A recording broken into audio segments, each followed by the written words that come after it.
ಪಿತನ ಸುತನ ಮತ್ತು ಪವಿತ್ರಾತ್ಮನ ನಾಮದಲ್ಲಿ ಆಮೇನ್.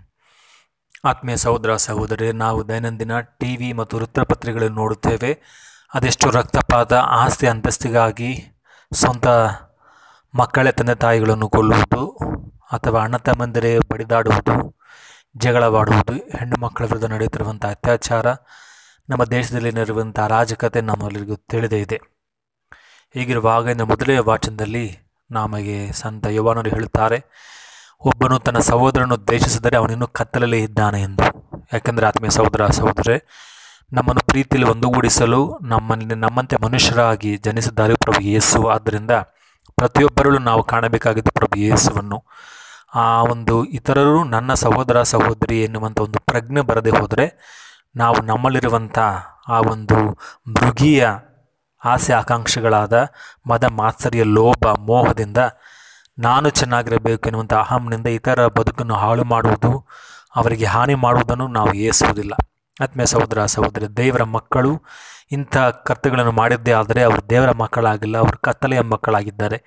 ಯಾವ ರೀತಿ ಹಳೆ ಒಡಂಬಡಿಕೆಯಲ್ಲಿ ಕಾಯಿನನು ಹೊಟ್ಟೆ ಕಿಚ್ಚಿನಿಂದ ತನ್ನ ಸ್ವಂತ ತಮ್ಮ ಆಬೇಲನನ್ನು ಕೊಂದು ಹಾಕಿದಂತೆ ಇಂದಿಗೂ ಸಹ ಪ್ರಪಂಚದಲ್ಲಿ ನಡೆಯುತ್ತಾ ಇದೆ ಇಂಥ ಕೊಲೆ, ಇಂಥ ಅನ್ಯಾಯ, ಅಕ್ರಮಗಳು. ಆತ್ಮೀಯ ಸಹೋದರ ಸಹೋದರರೇ, ಪ್ರಭುವಿನ ಮಕ್ಕಳು ನಾವಾಗಿದ್ದೇವೆ ಎಂದರೆ, ನಾವು ಪ್ರಭುವಿನಲ್ಲಿ ಮತ್ತೆ ಹುಟ್ಟಿ ಬಂದಿದ್ದೇವೆ ಎಂದರೆ ಇಂಥ ದುರ್ಗುಣಗಳನ್ನು ಬಿಟ್ಟು ಸೋದರ ಭ್ರಾತೃತ್ವದಿಂದ ಸದ್ಗುಣಗಳಿಂದ ಬೆಳೆಯಬೇಕು. ಹುಟ್ಟು ಅಣ್ಣ ತಮ್ಮಂದಿರ ಬೆಳೆ ಬೆಳೆತದ್ದ ಆಯುಧಗಳು ಎನ್ನುವಂತೆ ಯಾರು ಸಹ ಈ ಪ್ರಪಂಚ ಬಿಟ್ಟು ಹೋಗುವಾಗ ಏನನ್ನು ಕೊಂಡು ಹೋಗುವುದಿಲ್ಲ, ಬರಿಕೆಯಲ್ಲಿ ಬಂದು ಬರಿಕೆಯಲ್ಲಿ ಹೋಗುವುದು. ಈ 4 ದಿನಗಳ ಈ ಸಂತೆಯ ಜೀವನದಲ್ಲಿ ನಾವು ನನ್ನದೆಂದ ಪ್ರತಿಷ್ಠೆಯಿಂದ, ನಾನತ್ವದಿಂದ ನಾವು ನಮ್ಮ ಸಂಬಂಧಗಳನ್ನೇ ಮರೆತು ನಾವು ಮೃಗೀಯ ಜೀವನವನ್ನು ನಡೆಸುವ ಸನ್ನಿವೇಶಗಳನ್ನು ನಾವು ನೋಡ್ತೇವೆ. ಆದ್ದರಿಂದ ನಾವು ಪ್ರಭುವಿನಲ್ಲಿ ಪ್ರಾರ್ಥಿಸೋಣ, ನಮ್ಮತ್ತೆ ಮನುಷ್ಯರಾಗಿ ಜನಿಸಿ ನಾವು ಯಾವುದಕ್ಕಾಗಿ ಬದುಕಬೇಕು? ಪ್ರೀತಿಗಾಗಿ.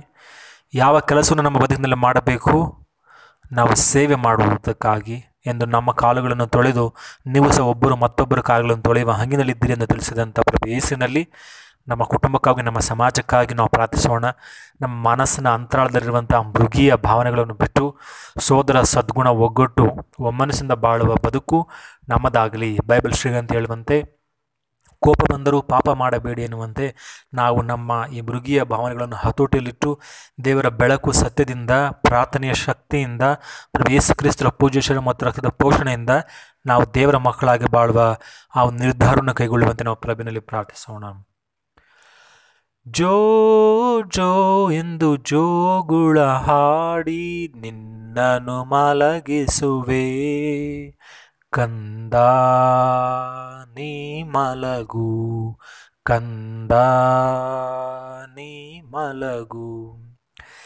ಜನಿಸಲು ನಿನಗೊಂದು ಮನೆಯಿಲ್ಲವೇ, ಗೋದಲಿಯೊಳಗೆ ಮಲಗಿರುವೆ. ಧರಣಿಯ ಒಡೆಯ ಮರುಗದಿರು, ಎನ್ನ ಮನದಲ್ಲಿ ನಿನಗೆ ಸ್ಥಳ ಕೊಡುವೆ, ಸ್ಥಳ ಕೊಡುವೆ, ಸ್ಥಳ ಕೊಡುವೆ.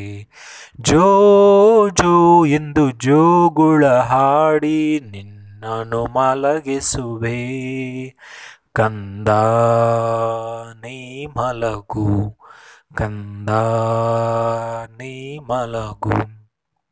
ಪ್ರಭು ಯೇಸುವೆ, ಅಂದು ಬೆತ್ಲೆಹೇಮ್ ನಗರದಲ್ಲಿ ಜನರು ನಿಮಗೆ ಸ್ಥಳ ಕೊಡದೆ ಗೋದಲಿಯಲ್ಲಿ ಮಲಗಿಸಿದಂತೆ ಇಂದು ಸಹ ನಮ್ಮ ಹೃದಯದಲ್ಲಿ ಈ ಪೈಶಾಚಿಕ ಕೃತ್ಯಗಳಿಂದ, ಕಾಮ, ಕ್ರೋಧ, ಮದ, ಲೋಭ, ಮಾತ್ಸರ್ಯ, ಹಮ್ಮು, ಅಹಂಕಾರದಿಂದ ನಾವು ನಿಮಗೆ ಸ್ಥಳವನ್ನು ನೀಡದೆ ಕತ್ತಲಮಯ ಜೀವಿತವನ್ನು ಜೀವಿಸಿದ್ದೇವೆ. ಕರ್ತನೆ, ಇದೋ ನಿಮ್ಮ ಪುನರುತ್ಥಾನದ ಪ್ರಭೆಯಿಂದ ನಮ್ಮ ಅರಮನೆಗಳನ್ನು ಬೆಳಗಿಸಿ ನಾವು ಇತರರನ್ನು ನಮ್ಮ ಸೋದರ ಸಹೋದರಿಯಿಂದ ಸ್ವೀಕರಿಸಿ ಅನ್ಯಾಯ, ಅಕ್ರಮ, ಅನೀತಿಯ ಬದುಕನ್ನು ಬಿಟ್ಟು ಬೆಳಕಿನ ಮಕ್ಕಳಾಗಿ ಬಾಳೋ ಕೃಪೆ ನಮಗೆ ನೀಡುವಂತೆ ನಿಮ್ಮನ್ನು ಪ್ರಾರ್ಥಿಸ್ತೇವೆ. ಆಮೇಲೆ ಆತ್ಮೀಯ ಸಹೋದರ ಸಹೋದರಿ, ಇದೋ ಇಂದಿನ ದಿನ ನಾವು ಬೆಳಕನ್ನು, ಪ್ರೀತಿಯನ್ನು ಹಂಚುವ ದಿನವಾಗಲಿ ಎಂದು ಮಾರ್ಪಡಲಿ ಎಂದು ನಾನು ನಿಮ್ಮನ್ನು ಸರ್ವಶಕ್ತ ದೇವರಾದ ಪಿತಾ, ಸುತ್ತ ಮತ್ತು ಪವಿತ್ರಾತ್ಮ ಹೆಸರಿನಲ್ಲಿ ನಾನು ನಿಮ್ಮನ್ನು ಆಶೀರ್ವದಿಸುತ್ತೇನೆ. ಆಮೇನ್.